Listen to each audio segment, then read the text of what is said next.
বাংলাদেশের স্বচ্ছ রাজনীতিবিদদের নাম উল্লেখ করলে প্রথম সারিতে থাকবেন শহীদ প্রেসিডেন্ট জিয়াউর রহমান। তিনি ছিলেন একজন দেশপ্রেমিক রাষ্ট্রনায়ক, অথচ তার হাতে গড়া দল বিএনপির বর্তমান কর্মকাণ্ড দেখে বোঝারই উপায় নেই এটি একজন দেশপ্রেমিক রাষ্ট্রনায়ক এবং রাজনীতিবিদের আদর্শের দল। মাত্র 4.5 বছরের শাসনামলে বাংলাদেশের শিক্ষা, কৃষি, অর্থনীতি সহ বিভিন্ন খাতে উন্নয়নের ছোঁয়া রেখেছিলেন প্রেসিডেন্ট জিয়া।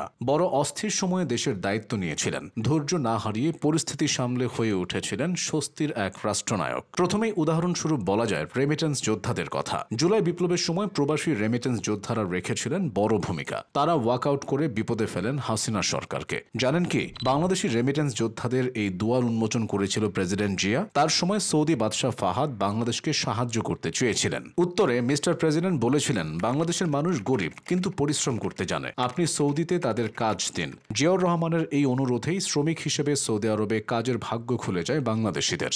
বিদেশিদের সঙ্গে বন্ধুত্বপূর্ণ সম্পর্ক স্থাপনেও জিয়াউর রহমান ছিলেন সফল। আরাফাত ময়দানে যে নিম গাছগুলো আজ জিয়া গাছ নামে পরিচিত, সেগুলো মূলত সৌদির সঙ্গে বাংলাদেশের বন্ধুত্বের প্রতীক। রাষ্ট্রপতি থাকাকালীন উপহার স্বরূপ নিমের চারাগুলো নিয়ে গিয়েছিলেন জিয়াউর রহমান। বলেছিলেন, গরিব বন্ধু রাষ্ট্রের পক্ষ থেকে সামান্য উপহার। আরাফাতের ময়দানে গাছগুলো আজও সে কথা মনে করিয়ে দেয়। দেশের কৃষকরা সব জায়গায় অবহেলিত, তবে জিয়াউর রহমানের কাছে তারা ছিলেন শ্রদ্ধার ও আদরের। কৃষকের এই ব্যথা বুঝেছিলেন তিনি। এর আগে কৃষকরা ঋণ না পেলেও জিয়া প্রথম জামানত ছাড়া কৃষি ঋণ প্রদান শুরু করেছিলেন। 1977 সালে 100 কোটি টাকার কৃষি ঋণ প্রকল্প চালু করেছিলেন তিনি। খাল খনন কর্মসূচির মাধ্যমে কৃষিতে বিপ্লব ঘটান তিনি, যার সুফল আজও ভোগ করছে দেশবাসী। পাশাপাশি মৎস্য চাষে উন্নতি করেছিল বাংলাদেশ। অল্প দিনে প্রেসিডেন্ট জিয়াউর রহমান দেশের বিভিন্ন খাতে এনেছিলেন কাঙ্ক্ষিত পরিবর্তন। এর মধ্যে অন্যতম শিক্ষা। এই খাতে বিশেষ মনোযোগ ছিল তার। কাজ করেছিলেন মাদ্রাসা শিক্ষার জন্য। তার আমলেই প্রতিষ্ঠিত হয় মাদ্রাসা শিক্ষা বোর্ড। স্বাস্থ্য খাতে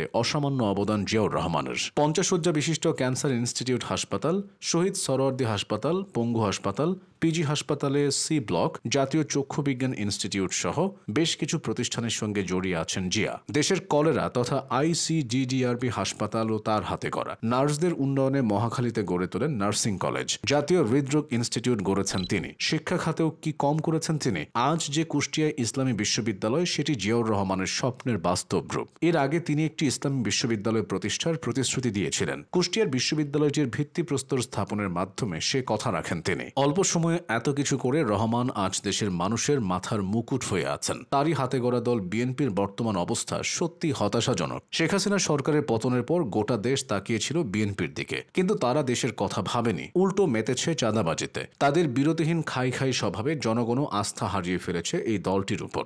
ভালো কাজের দেখা তাদের নেই বললেই চলে, অথচ মন্দ কাজে বাড়াবাড়ির শেষ নেই। তাদের এমন কর্মকাণ্ডে জনগণ বিরক্ত। আওয়ামী লীগের মতো বিএনপিকেও বর্জনের সিদ্ধান্তে তারা অটল। অনেকেই অবাক হয়ে প্রশ্ন করেন, এই কি শহীদ প্রেসিডেন্ট জিয়াউর রহমানের হাতে গড়া দল?